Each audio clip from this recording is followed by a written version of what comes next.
Hello everyone, Mike here with ultrabookraeview.com, and today we're having a look at the ASUS VivoBook U38N, a sleek ultra-portable computer powered by an AMD hardware platform.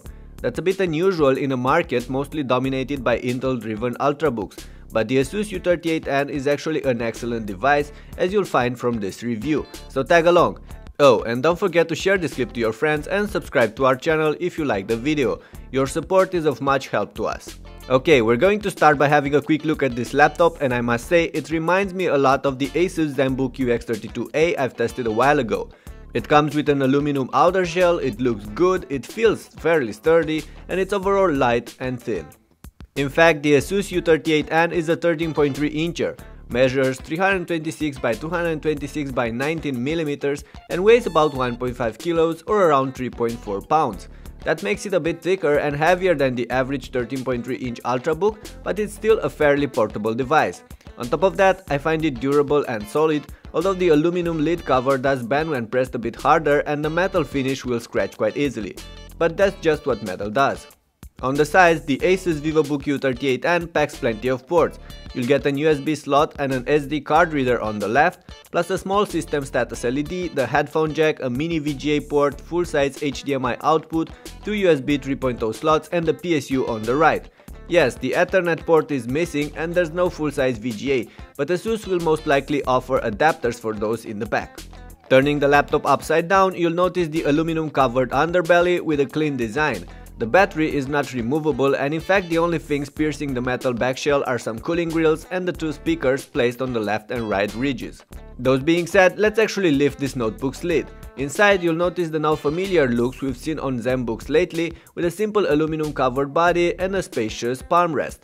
There's also a wide trackpad, a keyboard that integrates the power button and a small LED on the left side, and that's about it. However, the screen is not similar to what we've seen before on ASUS Ultra Portables. It's completely covered in glass and it's glossy, and that's because we actually have a touchscreen on the ASUS U38N, as it's expected from a VivoBook. The touchscreen integrates great with Windows 8 and the new touch-friendly UI, and I actually like how ASUS managed to squeeze a rather slim bezel on this device, unlike what I've seen on other Windows 8 laptops in the past. But while this looks great, there is a downside. Swiping on these thinner bezels might be a bit unresponsive from time to time, as there's a limited area that you can actually touch in order to activate the wanted gestures. On top of the display there's a webcam, a microphone pin, a light sensor and a small LED indicator that lets you know when the camera is active. Anyway, back to the screen, this one is actually awesome. ASUS took the IPS Full HD panel we've seen on their premium Zenbooks and added touch on top, so it keeps the excellent brightness, colors and viewing angles.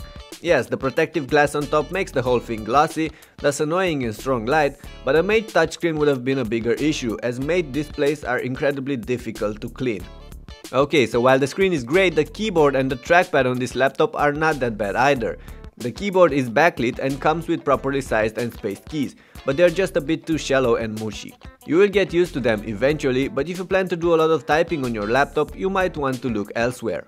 The trackpad is spacious and most of the time accurate. It also handles gestures quite well, including those embedded with Windows 8, but the click buttons were absolutely horrible on my test unit, as they were very stiff. I've seen similar trackpads on other ASUS Ultra Portables before, and none were that annoying, so there might be an issue with this particular device I have here. We'll see. All in all, the ASUS U38N is a beautiful and carefully designed portable laptop, and it comes with a touchscreen, so I'm sure many of you would kill to get such a device. But while on the outside, the U38N doesn't really stand out from the other ASUS portable laptops, it does so with the hardware inside. This one is built on an AMD Trinity platform and offers a quad-core AMD A10-4655M APU with 6GB of RAM and a 128GB SSD for storage. When compared to Intel's ULV platforms, the AMD APU lacks the raw processing power and is a bit more energy hungry, but packs significantly faster graphics, runs cooler and is more affordable, which could make it an ideal option for those of you looking to play games from time to time on your ultra-portable computer. I've tried a couple of titles myself, including Skyrim, Dirt 3 and the latest Need for Speed, just to see how this one can handle them. I've put together an entire clip just on this laptop's gaming abilities, so go ahead and check it out.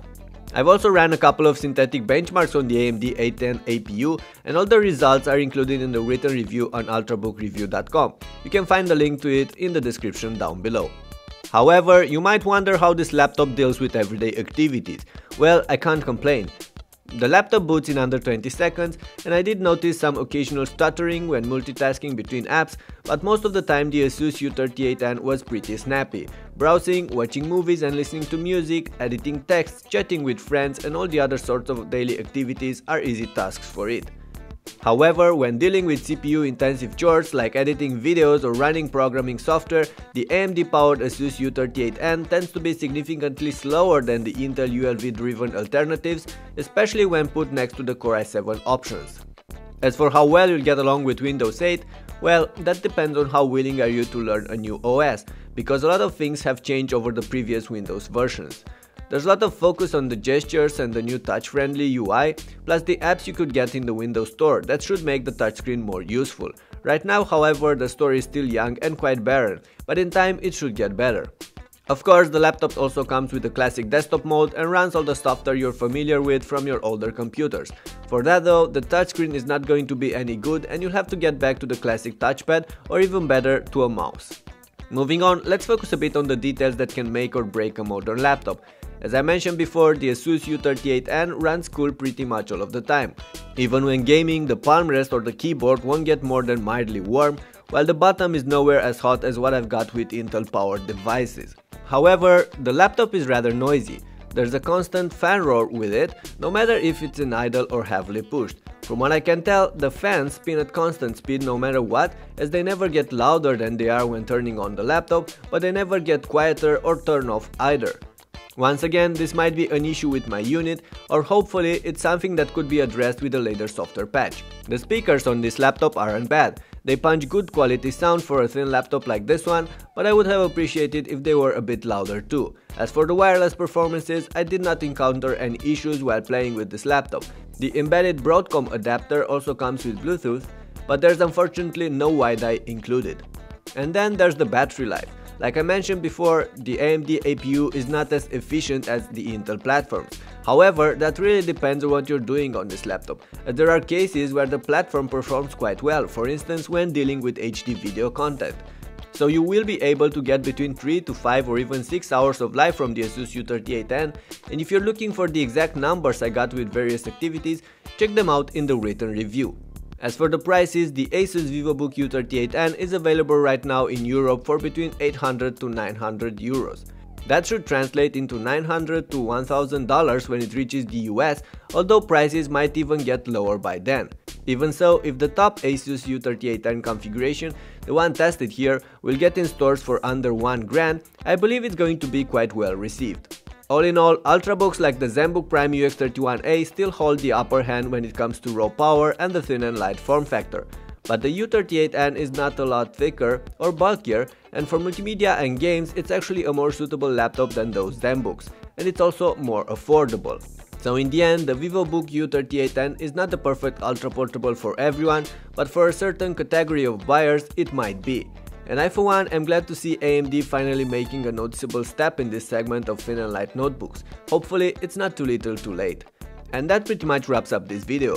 Let me know in the comments what do you think about the ASUS VivoBook U38N. Is it a good buy? Is it powerful enough? Would you choose it over an ultrabook or not? Please leave your replies below and don't forget to share this clip and subscribe to our channel if you enjoyed it. Okay, later.